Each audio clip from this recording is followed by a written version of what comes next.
Craig. Greg, where were you last night? Huh? Oh, he Where was at a were you? party. He was definitely at a party. I saw him. Oh, is that where he was? Yep. Because he should have been with us when it recording the Grumpy Dungeon Master presents the Everyone's Been Naughty playthrough, and it was amazing, by the way. Just to let you know, because I know you weren't there either. That's right. I was at a party with Craig. How was the party with Craig? I don't. The party was good. Craig showed up and left. So I don't know where he went after that. Probably out Mhm. causing trouble. But it was a good time. I got to see several people I haven't seen in a few years. Talked a lot of D&D, which is, I guess, not really surprising since I hang out with a bunch of nerds. But Damn nerds. yep.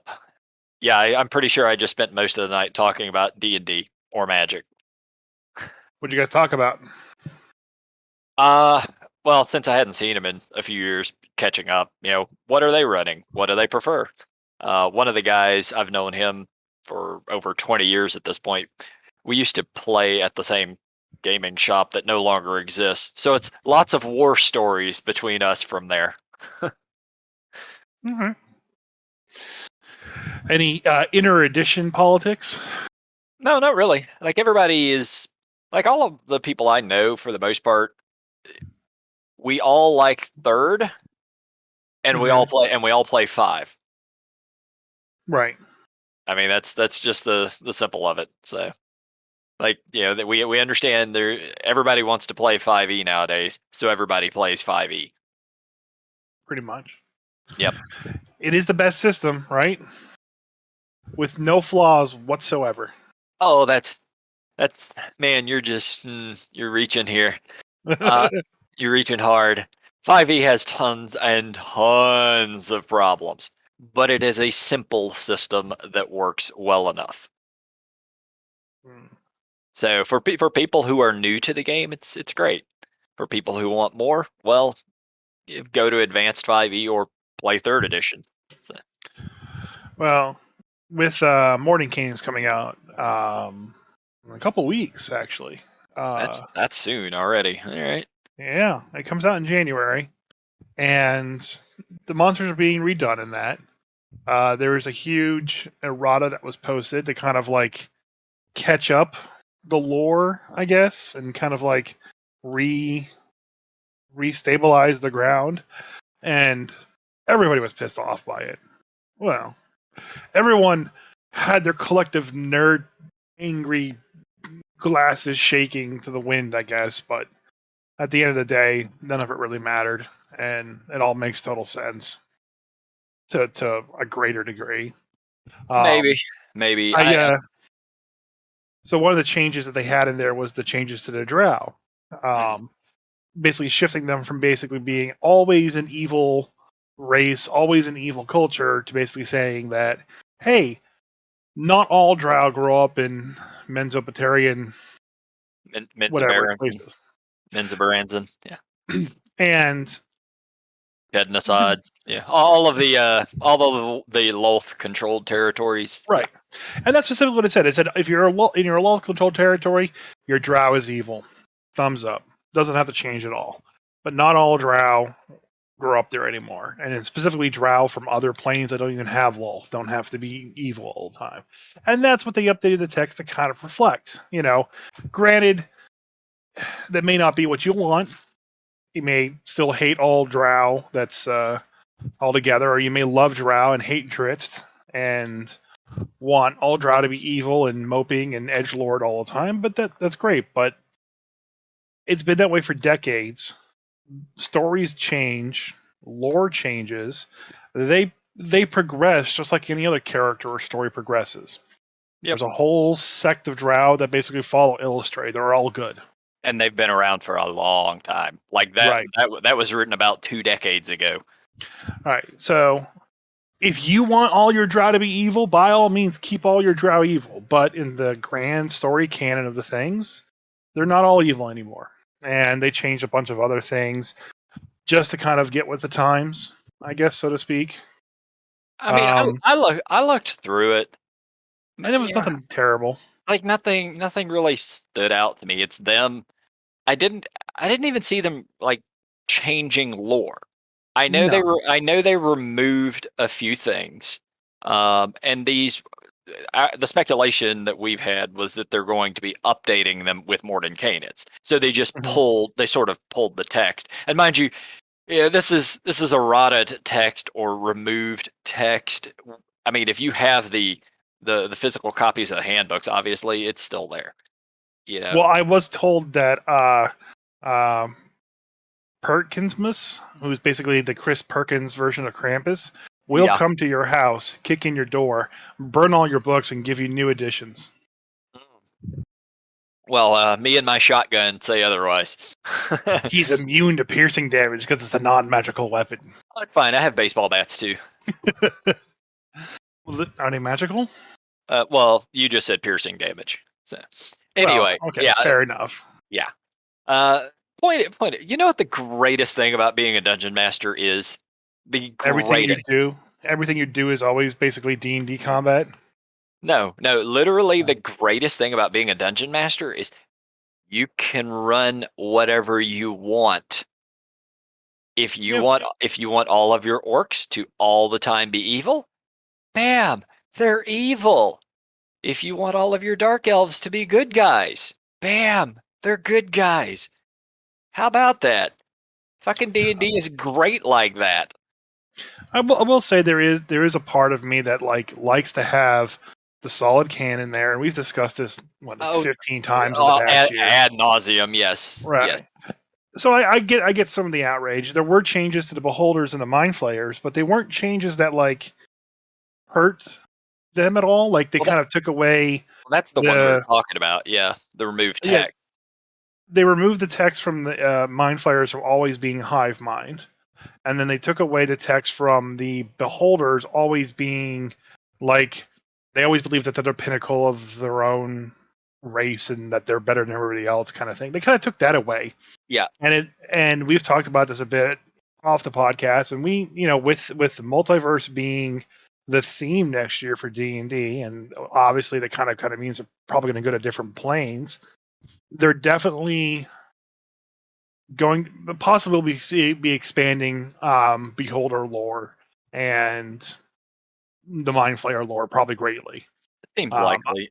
I don't know what they've done in Spelljammer in the past. I did acquire some of the books. I've been kind of looking through those.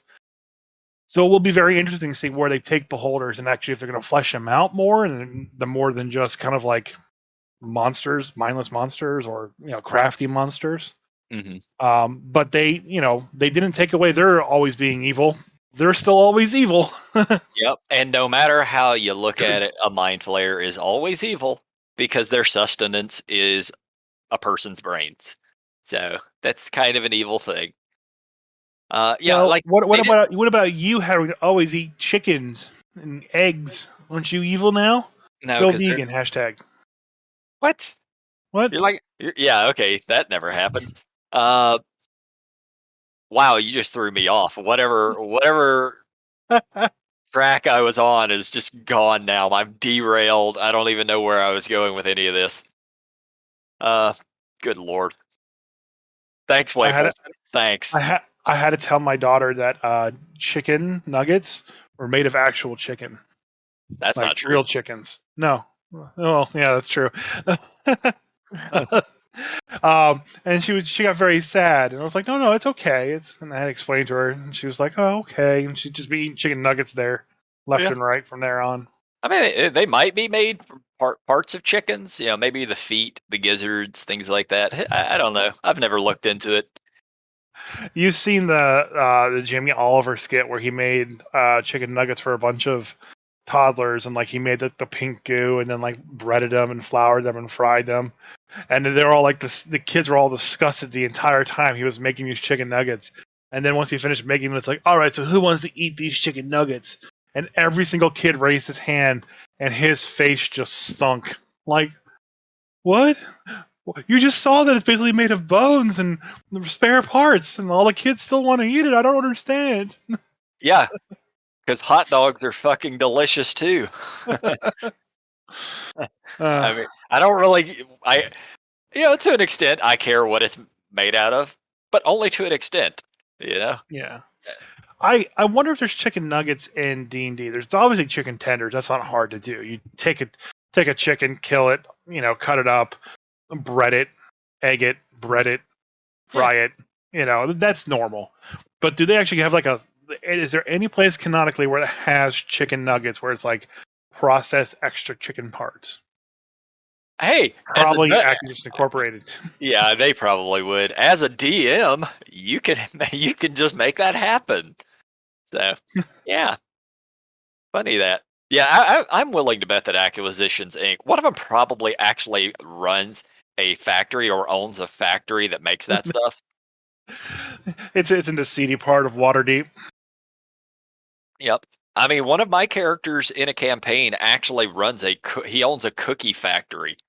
It's actually run by a beholder. Yep.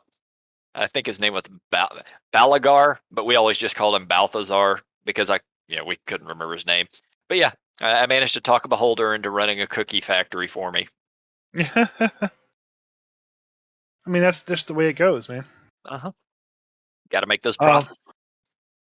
so we ran Everyone's Been Naughty last night, Yes. and it ran great, and we had some very incredible characters for the story.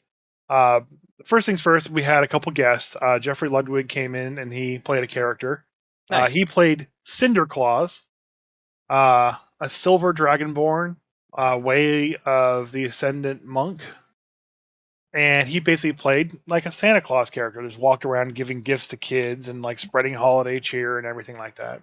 All right. Um, One of our more consistent viewers, Extinguished Flame, I invited him on to play. He's a DM. He lives in Japan, so he was happy to be on the other side of the table playing the game.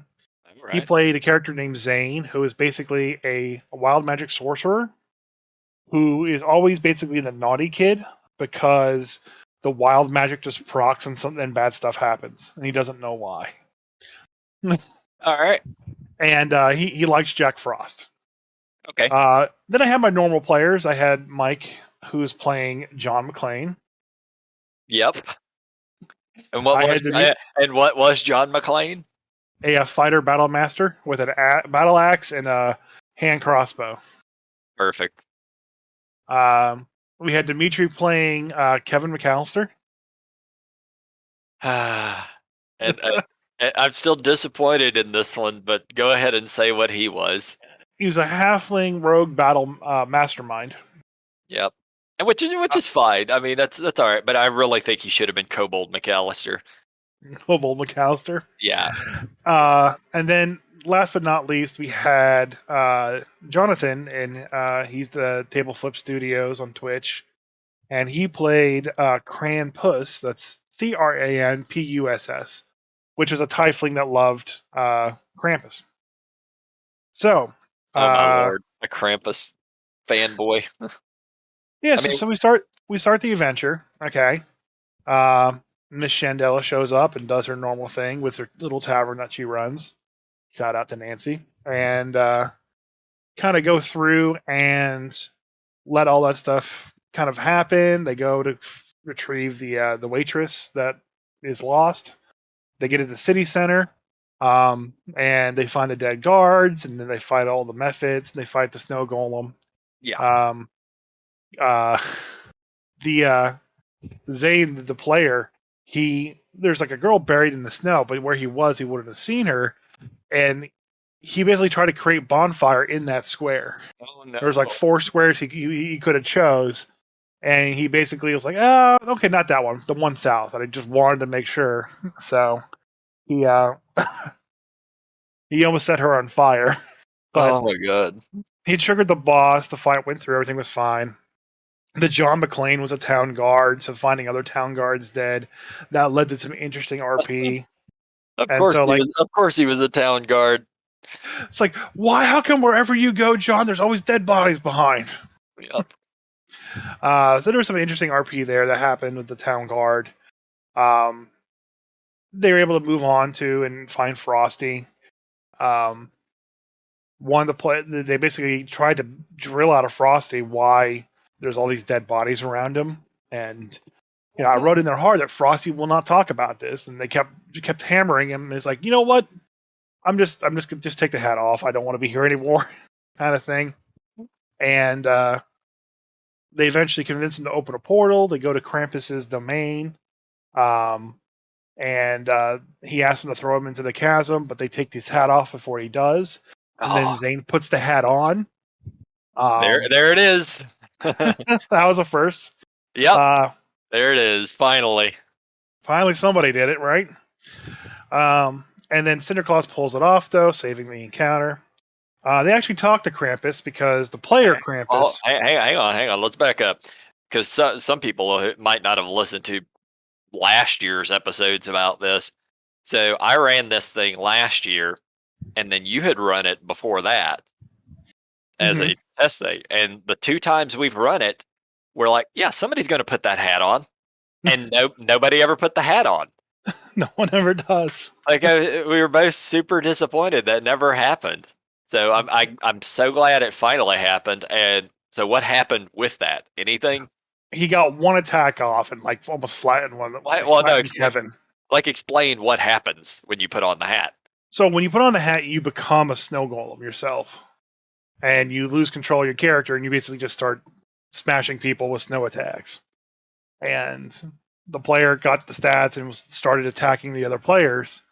And the other players basically tried everything they could do to knock the hat off the head.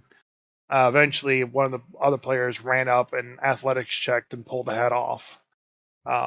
Smart. But it was funny though because they were actually in the Krampus domain. Like I always pictured the fight happening on the other side of the portal, like in the Yeah. Frosty room. Yep. No, but they were on like this little tiny platform floating above this giant fire chasm in the Krampus domain. Like I never envisioned it happening here.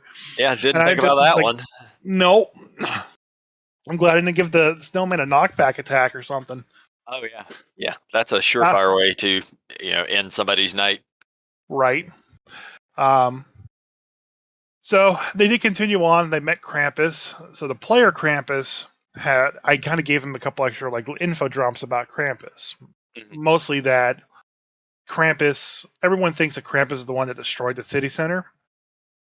But the player knows that Krampus really only punishes kids. It's not really into property damage as a whole.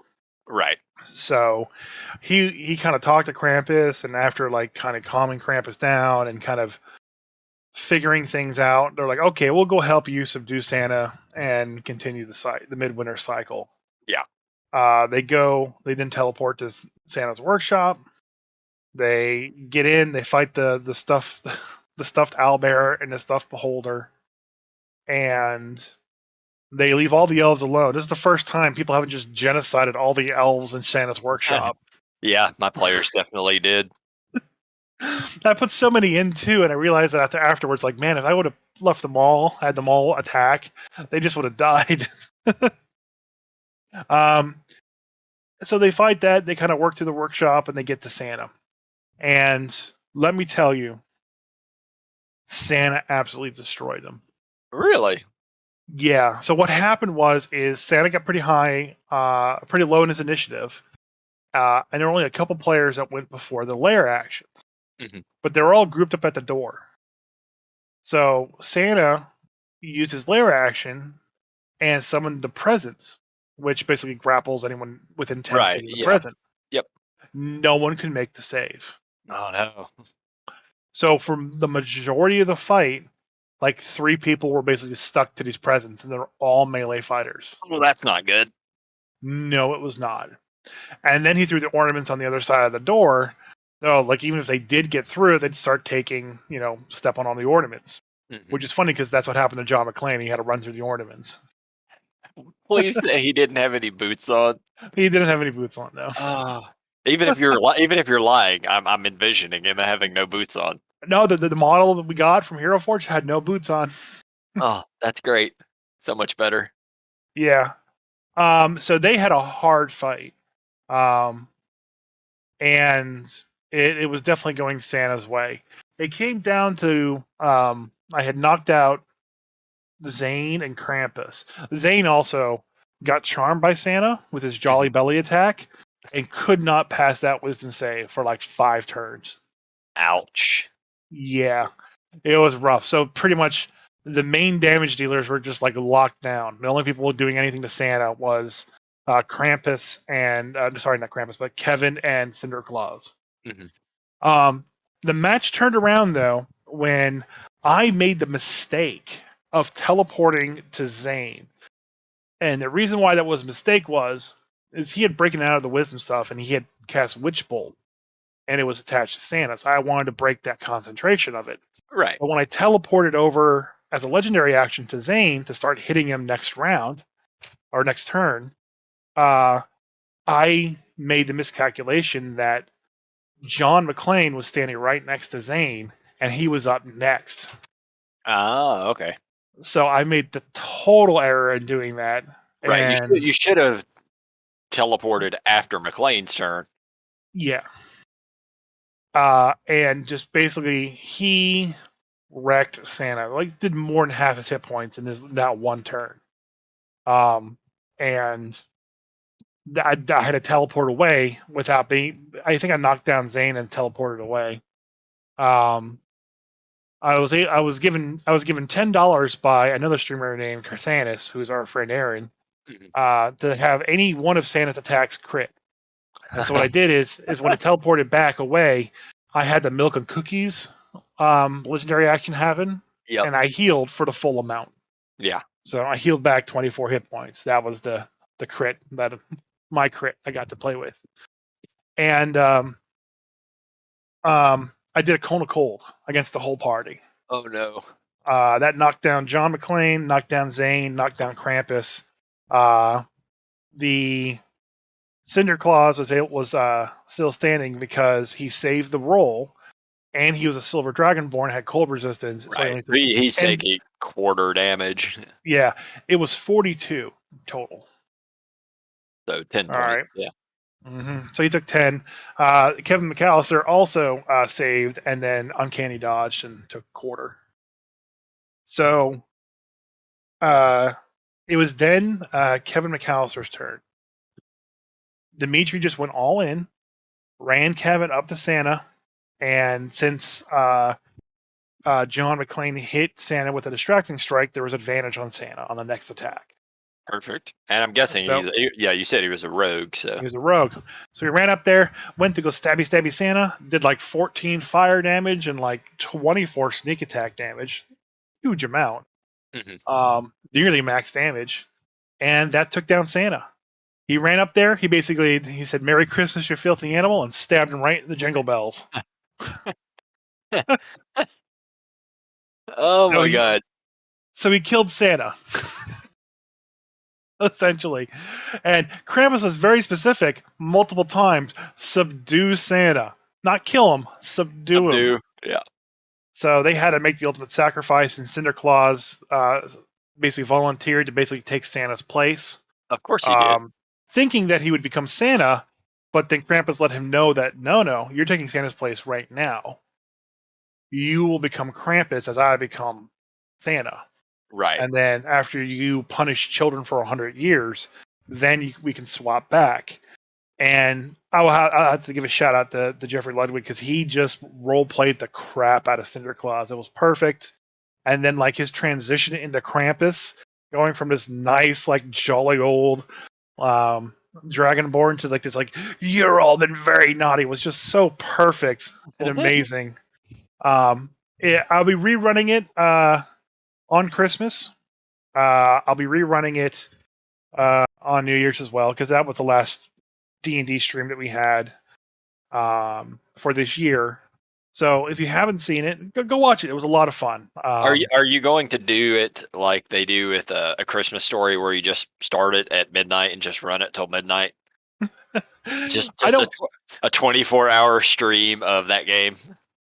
I don't. I mean, I'd have to show back up every 4 hours and start it again. I think. Uh, I don't think I can run the same one over and over again, but that'd be a funny idea. yeah, I mean that's what I would do. Obviously, showing up every 4 hours would suck, but Yeah. I do have a. This playing through this did give me a good idea for the sequel. Um, but I definitely kind of want to work on the prequel to the story, which has always been the next thing I've always wanted to plan on doing with it. Okay. So a how they got things screwed up. Um, More focused around the the previous winter cycle Mhm. and the Snowman Wars with Frosty. Oh, okay, yeah, yeah. Because I know Frosty won't talk about it. Frosty won't talk about it, um, but I've always wanted to kind of go there with that story, and because that's the problem is like usually every time that the way I envisioned it in my head is that the Santa in this campaign was previously the Krampus, and Mhm. he didn't want to give up being Krampus because he liked punishing kids, and that's what caused problems last winter cycle. And so when he was the Santa for this year, everything was very fine until he had to stop being Santa. But he had already corrupted the Santa name and the holiday enough that he didn't want to let that go, and just he wanted to continue his giant manufacturing warehouse up there in the North Pole and just continue being evil Santa essentially. Yeah, Um, I get it. and so, but I did, but this story did give me ideas for the sequel. So Well, good. Yeah, no, let me know when you get that written up, and I know you will because you'll be talking to me about it as you go along with it. I mean, I had so I'll. much more to write though. I know. so, You're writing everything. so many ideas. Yep. Yeah. No, I like the idea of sort of doing prequels with campaigns and stuff like that, or just in your case, it's just a prequel for a one shot, but that can be fun. Well, because I'm running a one shot here in a couple of weeks for New Year's, and it is taking place in my campaign setting, and it is basically a prequel to some other stuff going on. And obviously, I can't say much about it because I have players who listen to this, but it'll be interesting to drop bits of information and things that they didn't know were going on behind the scenes in the previous campaigns or even the Right. current campaign. So Yeah, yeah. I still think you should have done the Street Fighter one, and like, yeah, I kind of I like I definitely wanted to, but man, I just have to put in too much work to get that running. no, I mean, I think what you should have done is like wherever your players are, like all of a sudden, like right outside, like Ken and Ryu are just fighting to the death, Hadouken. and then it just moves forward from there. Yep, Like, maybe in the thing that I run, I'll have a couple of like hobgoblins. One of them dressed in a red gi, one of them in a white gi, throwing fireballs at each other. and there's this big, like, super extra furry wrestler in a Yep, speedo. yep. I've always thought that'd be a good start to a story. Would be like your adventuring group is like not going out to adventure or coming back from adventure, but you're like camping out in the middle of the wilderness, and then like all of a sudden two greater beings, their fight kind of like rolls into what you're doing, and the first part of the story is like you surviving their fight and then kind of going off from there as like in order to survive you had to take shelter in this place, but then they collapsed the wall behind you kind of thing, like if you ever watch like Dragon Ball Z and like watch like Goku and Vegeta fight or something like that, like their fights destroy half the planet. Oh yeah, And they always yep, try to like fly someplace that's supposed to be like uninhabited so like the civilians don't get hurt. yep. But when your ki blast can destroy a continent, Oh that's no, kind of hard. I had a great idea for a comic book years ago that was based on that exact premise. Okay. If you lived in a world with Superman, we'll just use him as the example. y- like your life is at risk every single day. Doesn't matter Hmm. where in that planet you live. So the idea was just this college kid, just a nobody, just trying to go about his life, struggling to make it through on his way to school. Had his beat up ass old car, and he's driving along. And two, superhero, supervillain are fighting. One of them flies through the car, smashes it all up. So at that point, he goes to the insurance company trying to get them to, fix his car. He didn't have superhero insurance coverage. Like he didn't have that it wasn't covered in his plan. So he's basically shit out of luck on getting his car repaired. So then he ends Mhm. up going to the quote unquote Hall of Justice or whatever, wherever the superheroes live, trying to get a meeting with the one who smashed up his car. Can't get access to them. And by this point, he's really getting frustrated because he just needs his car fixed. He needs somebody to replace it. So he ends up finding just sort of a low tiered supervillain like Doctor Evil or something or other, and ends up hooking up with him, becoming sort of his understudy because he's so mad at the superheroes that he wants them to fix his car, and he figures the easiest way to get access to them is by being a supervillain or being associated with a supervillain. So while he's learning and training under this mad scientist, the mad scientist accidentally kills himself with a disintegration ray. So then the kid sort of takes up the mantle of being that supervillain and ends up becoming like a massive threat to the superheroes because he's not as big of an idiot as the previous guy. But that was sort of always the premise I had. I thought it would make a fucking great comic book or a movie. Oh yeah, it's definitely a great premise. They're actually doing something very similar to that right now in the One Punch manga. Okay. Um, you know One Punch Man, right? Yeah, I watched the first episode of it and I was like, well, this is dumb. Well, so for those who don't know, the whole show is a meta joke on about this one guy named One Punch Man who is so incredibly strong that basically his biggest problem is that he can beat any bad guy in a single punch. Yeah, All it right. was kind of boring watching because he was just an emo dick. You know, Yeah, like that's what he is all the time. Yeah. he was just emo because he couldn't find a good fight. Like, really? That's the premise? How do you even have a story with this? So what like I guess the secret to his power is that he's too stupid to realize these people are stronger than him and that he doesn't have the ability to bust through the earth and that somehow gives him the ability to bust through the earth. I don't know. But Wow, that's even dumber. it really is. That's the whole point. But right now there's a guy who has no superpowers at all that everyone considers to be the strongest person on the planet. And pretty much he basically fell into that because basically some other guy beat the villain, but like got disintegrated in the process. So, but he was standing there confidently, so everyone thought that he was the guy that beat the villain, and he just keeps getting pulled along in all these adventures, and just something circumstantially happens around him. And everyone thinks that he's super strong and keeps beating all these villains, even though they're like tripping and falling and dying or whatnot. Okay. So they're He essentially fighting God right now, and God's like standing there, like, oh, he's gonna leash his magic attack. I have to protect myself and like put up barriers and stuff. But like it keeps getting foiled by other characters who are like trying to help the superhero. And in fact, they're all just kind of like being the bad guy while this guy's just standing there on a rock in the Superman pose. Nice. Hell, it just occurred to me I could actually run a like mutants and masterminds game based on the idea that I had, rather than one person getting screwed over by superheroes, supervillains fighting. It could be an entire group that got Yeah. maybe their business got blown up or something, and they didn't. It's not getting taken care of, so then they become supervillains just trying to get their money back.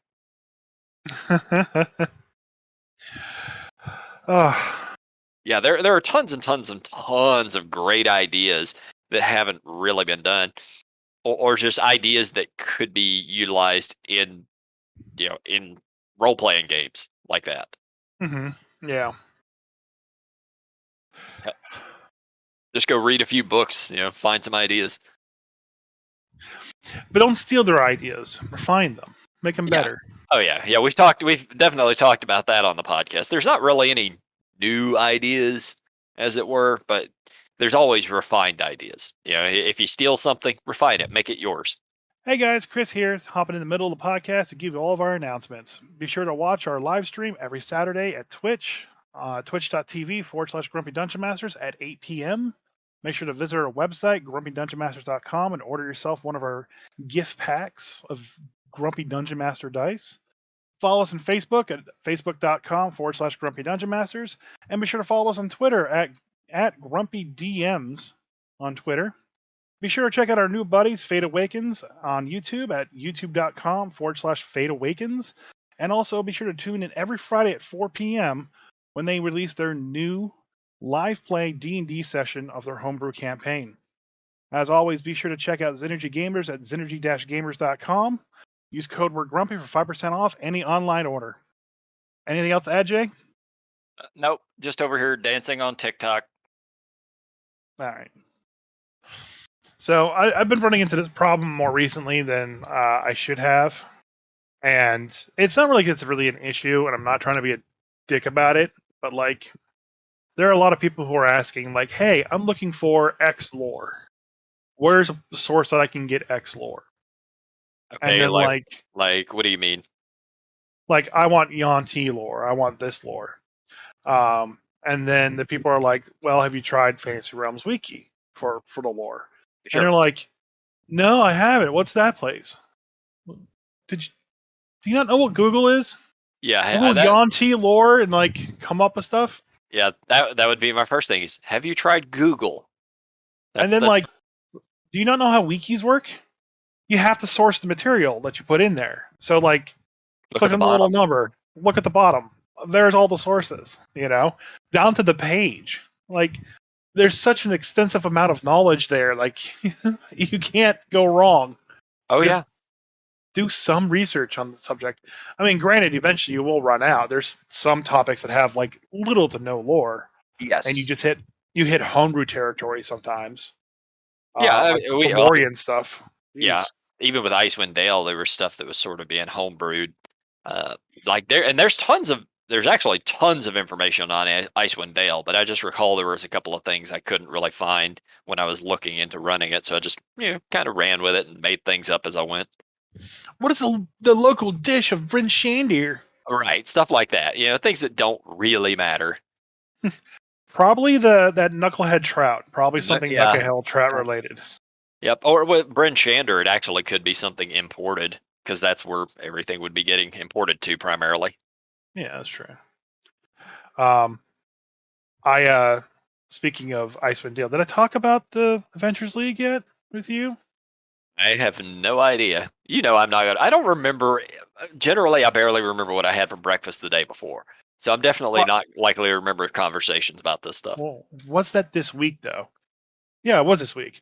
So I ran Adventures League. I got bored of running Feywild stuff because I'm while it's really cool that Okay, you can. you have not talked to me about it. Yeah, I know where you're going with this though, because I did see the post about it. Okay, good, good. Because I don't want to repeat stuff on the podcast. I would hate doing that. Yeah. You've Um, definitely never done an entire podcast where it was a repeat of the week before. professionals. Yep. So I'm gotten real tired of the Feywild stuff. Like I ran all the old ones. Kat Kruger's adventure was amazing. Again, I highly suggest hers. But all the other guys who did it, while they're good and very well written, they all have like the same problem to them that Kat Kruger's really didn't have this issue. But the issue is that pretty much all the encounters can be solved through skill checks of some kind. Mhm. All right. But they're all kind of like, unlike Cat Kruger's, which is like, a giant social, like everyone has to be on trial. Everyone's got to kind of give their disposition, and like what they did through the adventure is like what, proves that they're good or bad Yeah. kind of thing. That was really clever. That's a way to resolve an issue without having it be a fight. Less of a skill roll and more of a what did they do? Right, right. There was another one where basically like there's a bunch of methods on a unicorn, and you knock the one method off the unicorn, and the fight's over. Yeah. That's very anticlimactic, especially if you start it as an actual combat. Yep. But it's a creative way of ending it. I kind of took that and just kept the fight going, but like let the unicorn start helping him out, kind of thing. Because once you have a CR5 monster on your side, you're good to go. So I decided to basically skip all the Feywild stuff and take them out of Waterdeep, and I brought them to Icewind Dale.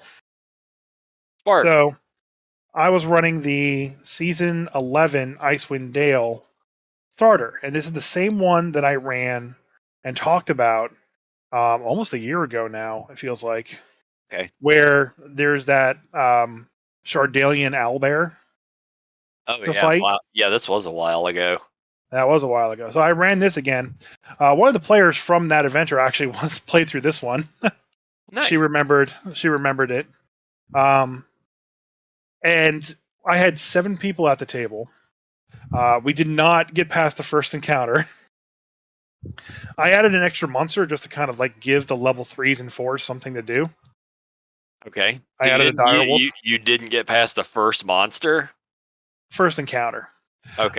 It just because it took forever, and we started late because there were some new players, like brand new Oh, players. okay, I They're got you. making PCs. We started late, and then there were 7 people at the table, and then I beefed up the encounter so that the higher level peoples in Adventures League would have something to do while everybody else kind of bumbled around with the other wolves and stuff. Mhm. Um, so basically the first encounter is set up that there's a landslide, or sorry, an avalanche, and the caravan is destroyed, and you gotta help the survivors. Yeah, I One remember. dude's being Oh, I one dude's remember this one. Yeah, yeah. yeah, one dude's being mauled by a bunch of wolves. Uh-huh. One dude's trapped underneath a wagon, and one person's trying to look for a flask.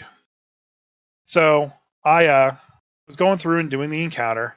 The level Did they 4 start. did they Go ahead. help the guy did they help the guy looking for the flask first this time again? Hold on. Okay. The Okay. level 4 kicks off and starts everything, and she runs over and takes a pot shot at the giant dire wolf that I added to kind of get take the wolves off the guy that's getting mauled to death. Yeah, okay. Good choice. Good choice. Yep. Um, so the dire wolf runs over, I think, in the next turn or two, and does its cold breath on everybody and whatnot. And I missed some of the level 1s, but everything's going good. One person runs over to help the rogue find his flask, and the Warforged, which I found out can't have Warforged in this version of AL. Oh, that So that's for sucks. another story. He ran over to the cart and to try to help the person who was stuck underneath the cart. Okay. All right. Um, They're trying at least. yeah, they're trying. Yeah. They're trying. Might So not flip one, that card up by yourself, but you're trying. so one person runs over to the wolf and immediately tries to charm it. Okay, With the and I'm charm like, spell or animal friendship? animal with animal handling. Okay. All right. I don't think So that's gonna work, but all right. so he rolls super high, and I'm like, yeah, the wolf doesn't seem to be kind to you. You definitely have its attention, though. It's not going to do anything positive while its alpha isn't in line of sight. Yep. Go all the way around to the next turn. He tries again, rolls even higher. I'm like, again, the wolf will attack you, but it's not going to basically have its will broken while its alpha is in line of sight. So the dire wolf, the alpha, That's two hard hits to kill the alpha. yeah. That's what I'm So hearing. So the alpha is a dire wolf. It's got like 100 hit points. Yeah. I figured the level 3 and 4 could handle it pretty easily. Uh, Um, but they don't. They run off and do other things. okay. So it's just a team of level 1s fighting a CR3 monster by themselves. Um, Oh. and one of them tries to intimidate the alpha. Now, if the alpha would have been bloodied, okay, Mhm. his check would have done something. However, he tried to intimidate the alpha when it had only taken like 5 points of damage. That is not enough to shake the will of an alpha. Not at that time. Yeah, now that's a DM discretion. That is your call, and yeah, I don't disagree with you either. But yeah, I remember that was the rule in 4th edition. Like you can intimidate a creature into not combating anymore, as long yeah, as they were bloodied. five E doesn't have anything like that, which I've bitched about it before. Just in general, that in like intimidate things like that, they're super. I don't know. There's no hard rule as to how these things work in 5E, not particularly. So I went off the 4E variant, which is good enough for me. Yeah, whatever. That's a better way of handling it, I think. So that did nothing but draw the attention to that poor warlock. And the level 4 ranger kind of running around, it was like taking out the smaller wolves and stuff like that. Okay. The Warforged was able to basically take a stick and push the cart up, but there was nobody else around to kind of help him take the body out. Hmm. So he had a very risky. I'm going to one hand the stick that's leveraging the cart up while I pull this person out from underneath it, and he was actually quite successful with that. That's good. However, they just kind of like left this guy in the snow, even though he was bleeding out pretty bad, and eventually he just died. Oh. So now you've run this twice, and that poor guy has died both times. Yeah, the fighter with the wolves, he got mauled to death by the wolves before they could take all of them off of him. Poor guy's died two And times. you know, and the rogue who was looking for the flask, the player found the flask first, and I tried to snatch it from them Hmm. when it came up to the rogue's turn, but she was quicker and pulled it away, and then she just drank the potion without knowing what it was. Oh, that's Now always the best. I forgot what the potion was at that moment. Okay. Turns out it's just supposed to be a potion of giant growth. Okay. But I had her make a charisma save while I delayed this whole thing to figure out what the hell I'm going to do. All right. She gets a 22 with her roll and modifier. She crits it. And I'm like, cool. Do you want to travel to the city of Brass? What? Oh my god, man! I You, know, right? you're just It's all you're trying to kill new players now. I was sure for a fact that this person would not, after foolishly drinking a potion, decide to teleport someplace that wasn't there where they were. Yeah, Boy, was I wrong. yeah. Before She you even was like, finish this, so I remember us having a podcast sometime last year where I harped on the fact of never putting in front of players things that they cannot handle. Yeah, that's why you don't introduce a dragon to them at level 1. Guess what else you don't introduce to them at level 1? The City planar of travel? Brass. Yeah, planner travel in general at level 1. That's or even level 4.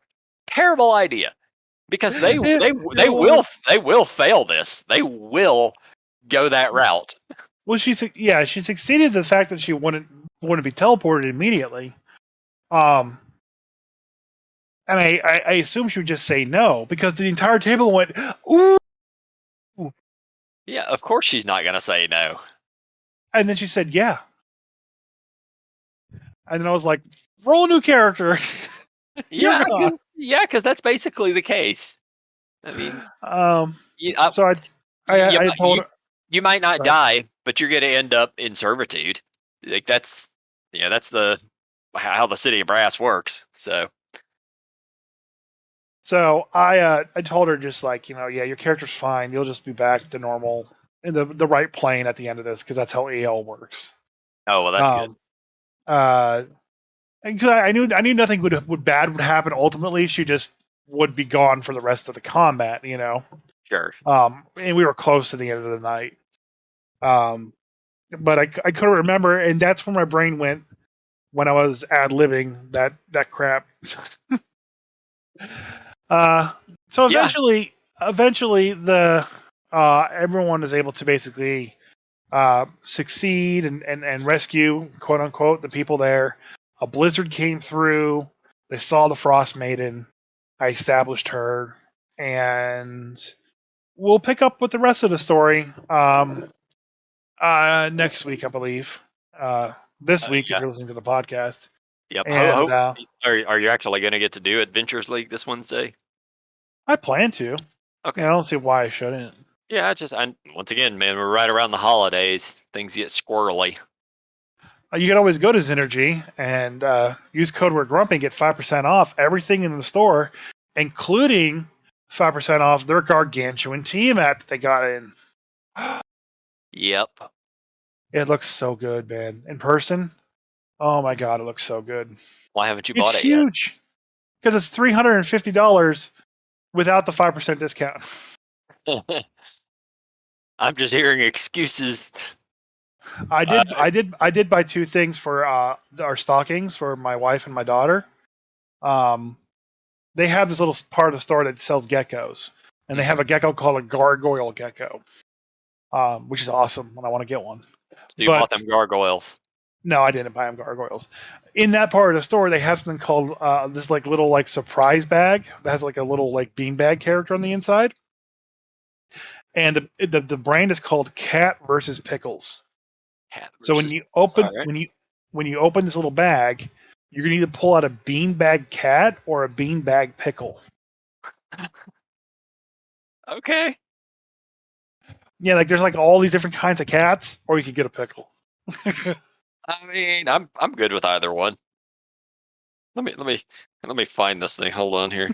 So I was at the store the other day. I was getting me some dinner, and they actually had these sitting right above the counter.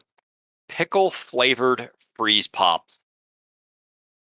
I I can see why people would like those. I would probably No. have some. Oh hell no. I love pickles. Don't get me wrong, but a pickle flavored freeze pop does not sound inviting at all. Why not? Sounds great to me. It even says you can eat them unfrozen. Like what the hell? There's a Who, who, frozen pickle. I don't want to eat a frozen pickle. That just sounds I won't even say it sounds nasty. It just doesn't sound delicious. It definitely doesn't have a melt in your mouth kind of feel to it, though. No, if I'm eating something frozen, man, I want like ice cream.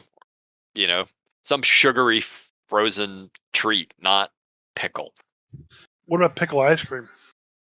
I can't say I would at least try it.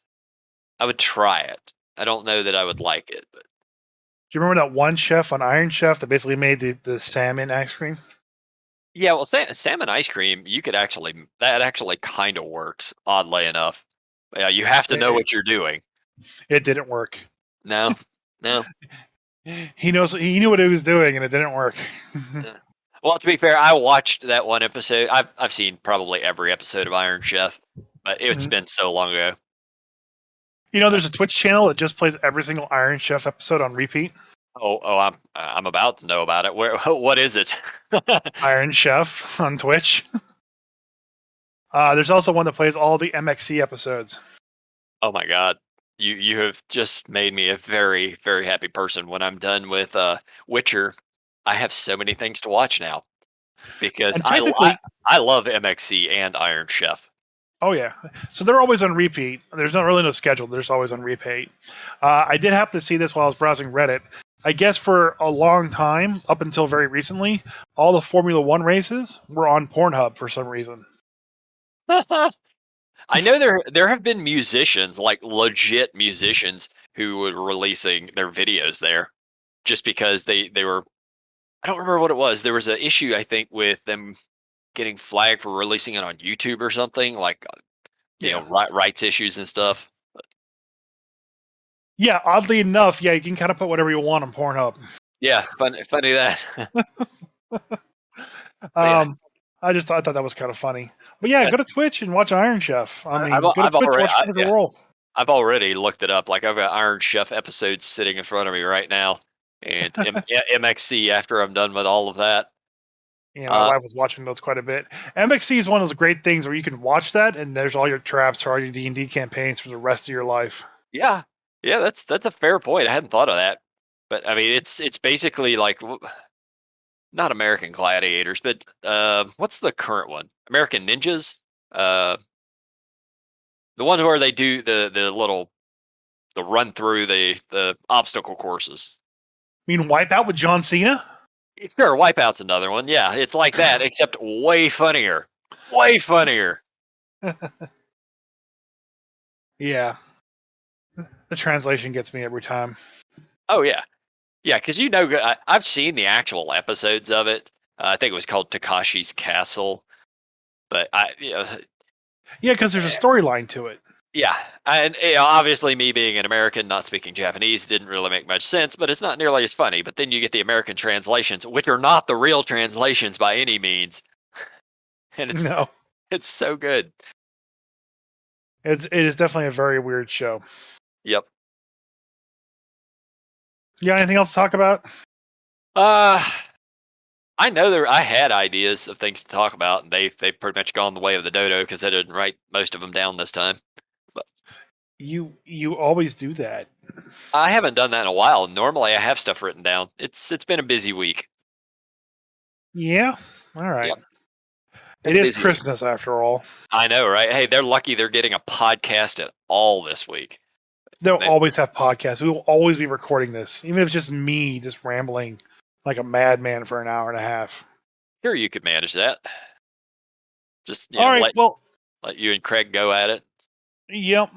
Well, everybody have a Merry Christmas. Next podcast will wish you a Happy New Year, but Merry Christmas at least. I'm going to go watch Spider-Man.